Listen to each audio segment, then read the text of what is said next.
As fans of Tokusatsu, we often take a show's run for granted. We expect that a show is going to have a fairly solid beginning, middle, and end over the course of a year. But that's not always the case. Tokusatsu shows can and have been cancelled in the past, and today we're going to go over some of my favorite cancelled Tokusatsu shows.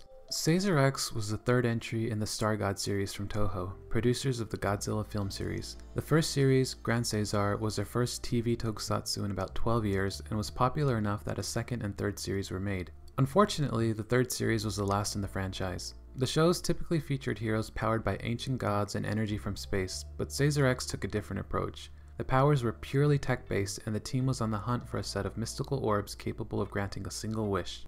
All but one member of the team came from the future, and were here in the present day, well, 2005, in hopes of stopping an enemy from enslaving the human race before they're actually capable of doing so. The series was cut short at 38 episodes, giving viewers a truncated final arc after two really well done arcs. I'm actually of the mind that the cancellation really helped the show's narrative though. The cancellation pushed the production team into making a decision I don't think they would have made otherwise. Next up is Choujinki Metalder. Metalder came at a time when the Metal Hero franchise was all over the place. The first 5 shows looked very similar, but after the third entry, the final Space Sheriff show, ideas and motives were thrown around and reworked to make Just Beyond and Spielbahn distinct from what had come before. When this didn't work to bring the series back to the heights of popularity seen in the first 3 shows, Toei attempted something radically different, Metalder. This was a story-heavy show with dark undertones and dramatic storylines guiding its kind of goofy characters into tough situations. It's said that the story was too difficult for kids to understand, and so Metalder comes to an end at 39 episodes, giving viewers a very bittersweet ending for their main character.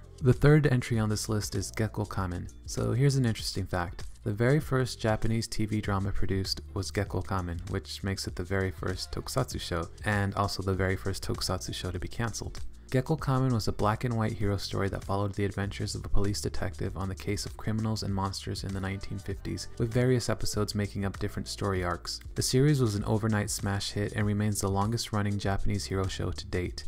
Despite being as popular as it was, Gekko Kamen was pulled from the air after a young boy died attempting to imitate a stunt scene on the show. This led to backlash from viewers, prompting the TV station to tone down action sequences in other shows on the air at the time. So next up is Ultraman Nexus, and here we have another attempt at changing things going pretty bad for the studio behind it all.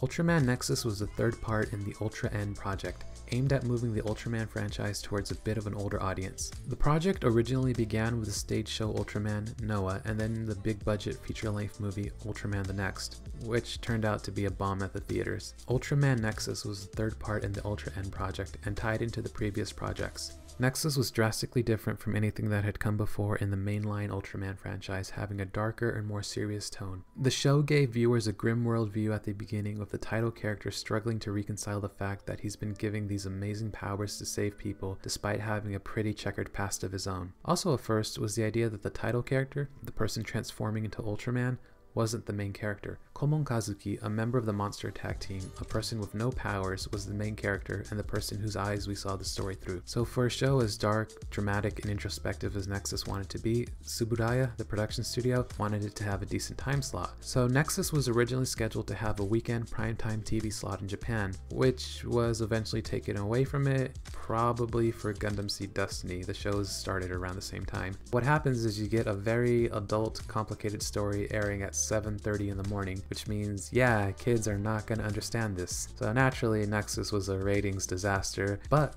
despite those failing ratings, low toy sales, and threats of cancellation, the show never really changed its vision. The production team never compromised what they wanted to do, and even though there were new story arcs and new characters, everything was consistent throughout. So in the end, you get a show that was supposed to run for 51 episodes and be the gateway to the future for Ultraman, cut down to just 37, with an extra episode released on DVD. Last is Jaka Dengeki Tai. Sentai was pretty popular, so it was always hard to imagine it being cancelled, but that wasn't always the case. Back when Sentai was relatively young, it was cut short with just its second show. While Go Ranger featured secret agents on the hunt for baddies and monsters, Jaka took itself more seriously, presented the monsters as nasty threats with very real-world repercussions, and played itself as straight as a Tokusatsu series possibly could at the time. Despite the goofy look of the heroes, this was a show that divorced its stories from the visuals. In an era where ratings mattered a lot, the series was losing viewers fast, and so a new character was introduced. You're probably familiar with the new character, Big One, played by Hiroshi Miyauchi of pretty much every tokusatsu ever fame.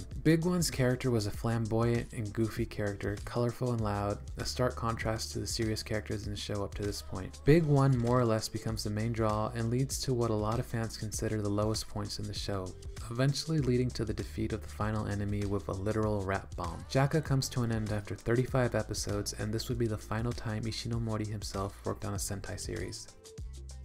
And we're back.